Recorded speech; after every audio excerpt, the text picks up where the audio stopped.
안녕하세요. 뜨는 아침 묵상 배용호 목사입니다. 오늘은 에스라 4장 23절, 24절 말씀입니다.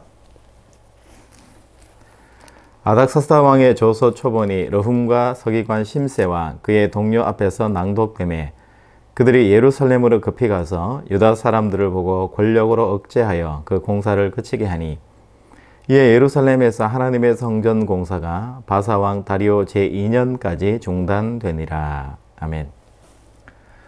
오늘은 신앙의 장애물, 방해물들에 대해서 함께 묵상해 보겠습니다. 여러분, 에스라 4장의 주제는 성전 재건 공사가 중단된 사건을 지금 설명을 하고 있습니다.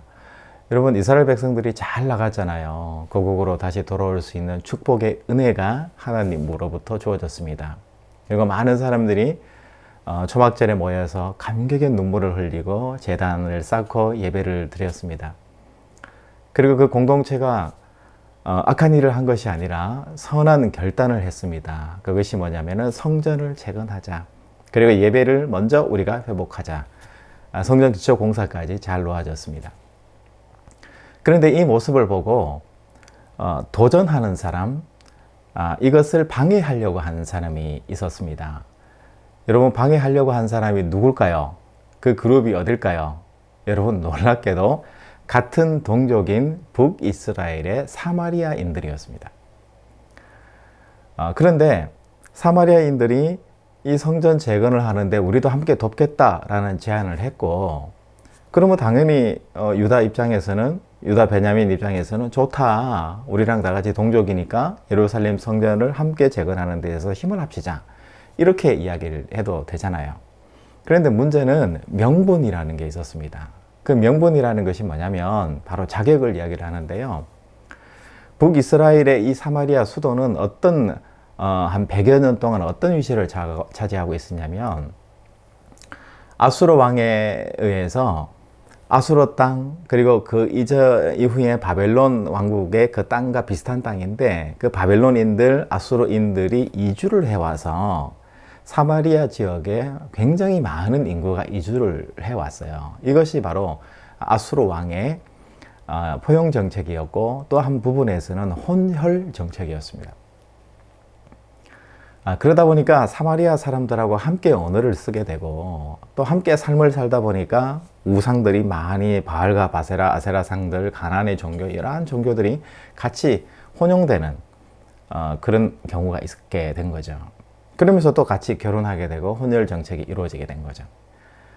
그런 상황에서 깨끗하지 못하고 계속해서 우상을 섬겼던 사마리아인들이 이 거룩한 새로운 도전, 새로운 결단을 가지고 새로운 건국이라는 이념을 가지고 시작하는 이 예루살렘 성전 재건에 동참한다라는 것이 유다인들이 보기에 말도 안 되는, 이거는 동참하면 안 되는, 좀 빠져주는 게 맞다 라고 할 정도로 이건 아니다 라는 생각을 하게 됐던 거죠. 그래서 아주 단호하게 거절했고 하지 말아달라고 요청을 한 거예요.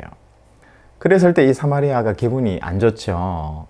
그리고 이들도 여러 가지 우상과 아세라 종교를 가지고 있는 입장에서 하나님의 성전을 재건한다라는 거, 여기에 참여 안 할 수도 없고, 하자니 힘들고 또 안 하자니 종교적인 문제가 있고, 그런 상황에서 서로 간에 약간의 정치적인 입장이 갈라지게 된 거예요. 그러면서 갈등하게 되고, 오랫동안 이 문제 때문에 예수님 당시에도 사마리아인들에 대해서 개들이라고 지칭할 정도로 사마리아인 북이스라엘과 또 남유다 사이에는 굉장히 극단적인 대치가 있어 왔다는 것을 우리가 알게 되고, 이것이 역사적인 배경이 된다는 것을 우리가 알 수 있습니다. 그러면 구체적으로 어떻게 방해를 했을까요? 유다인들이 건축을 하는데 건축을 하지 못하도록 실제적으로 방해를 한다든지, 비방을 한다든지, 종교적으로 문제를 일으킨다든지, 또 가장 극단적으로는 어떻게 했냐면은 아하수에로 왕, 여러분 영화 300에 나오는 크세르크세스라는 페르시아의 왕을 알지 않습니까? 그 왕 재위 기간이었는데, 그 왕에게 상소를 써가지고 유다 백성들이, 돌아온 백성들이 이렇게 성전 재건을 하는 것은 아닙니다. 아닌 이유는 그들은 반역을 위해서 성전 재건을 하려고 합니다. 성전 재건을 통해서 신앙적으로 똘똘 뭉쳐가지고 페르시아에다가, 바사에다가 반항을 하기 위해서 그렇게 하는 겁니다. 그리고 절대 도움이 되지 않습니다. 그리고 그들은 성전에다가 세금을 내는 사람입니다. 그렇기 때문에 당신에게 세금을 내지 않을 것입니다. 들어보니까 맞는 말 같거든요. 그래서 아닥사스다 왕이 성전 재건을 하지 못하도록 막았는데요. 이 보류된 기간이 16년이 넘게 보류가 된 거예요. 그래서 16년 동안 성전 재건이 중단되는 어려운 사건이 생기게 된 거죠. 여러분 너무나 안타깝지 않습니까? 같은 동족끼리인데 유다가 하는 일을 북이스라엘이 하지 못하게 막는 거예요. 또 그 이전에는 서로 간의 동족끼리 안 맞는 정치적인 여러 가지 입장과 차이가 있고 이것이 내분을 일으키게 되고 결국은 거룩한 성전 재건을 하지 못하게 되는 일들이 일어나게 된 거죠. 그런데 중요한 것은 우리가 남유다가 예루살렘 성전을 재건하기 위한 정말 포부가 있고 아름다운 거룩한 신앙의 마음을 품었잖아요. 그런데 잘 살아보려고 믿음 생활 잘 해보려고 할 때에 우리에게 뭐가 있다는 거죠? 장애물이 있고 방해물이 반드시 있다는 것을 오늘 성경은 이야기하는 거예요. 그것도 멀리 있는 것이 아니라 가까이 있는 동족이 방해물이 되고 장애물이 되듯이 우리의 신앙을 방해하는 사람은 늘 멀리 있는 것이 아니라 가까이 있을 수밖에 없다는 것을 성경이 잘 이야기를 해주고 있습니다. 그러면 바르게 믿으려고 할 때에 믿음의 방해물을 잘 방어해내는 기술과 방법이 우리가 또 반대적으로 필요하게 되잖아요. 그럴 때 이스라엘 백성들은 이렇게 성전 재건을 방해하는 조직적으로 방해하고 왕에게 상소를 해서 근본적으로 못하도록 이렇게 막아버리는 엄청난 사건 앞에서 내가 꼼짝 못하는 이런 입장에서 이스라엘 백성들은 성전 재건을 위해서 어떤 노력을 했겠습니까?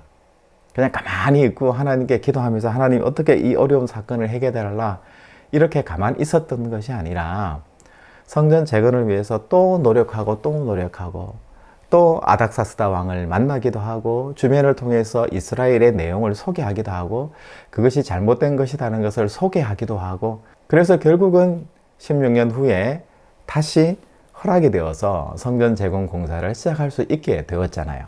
여러분 이런 끈기와 노력과 땀을 우리가 신앙생활 가운데 배워야 되는 것 같습니다. 이런 가만히 있는다고 되는 것이 아니라 가만히 있어도 여러분 16년, 20년이 갈 수가 있고 노력하고 애써도 16년, 20년이 될 수가 있고 안 될 수도 있습니다. 그런데 성경에서 우리에게 이스라엘 백성들을 통해서 분명하게 보여주는 것은 믿고 하나님의 거룩한 일에 대해서 동참하고 그 일을 하는 것에 대해서 용기를 가지고 해야 한다라는 것을 성경이 분명하게 우리에게 말씀해 주고 있습니다. 우리 믿음의 선조들이 그렇게 살지 않았습니까? 여러분 오늘도 내가 신앙 안에서 살아가기로 결단한 것에 대해서 포기하지 마시고 좌절하지 마시길 바랍니다. 여러분 결정하고 결단하는 것을 담대히 실천해 내시고요.